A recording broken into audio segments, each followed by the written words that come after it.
પત્નીએ સાડીની દુકાનના બોર્ડ ઉપર જોયું કે બનારસી સાડી 10 રૂપિયા, નાયલોન સાડી 8 રૂપિયા અને કોટન સાડી 5 રૂપિયા.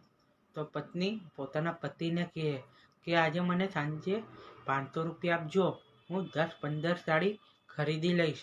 ત્યારે તેનો પતિ કહે, અરે ઓ અક્કલની ઓથમીર અને સુરદાસની દાદી, ધ્યાનથી જો, આ સાડીની દુકાન નહીં પણ ઇસ્ત્રીવાળાની દુકાન છે.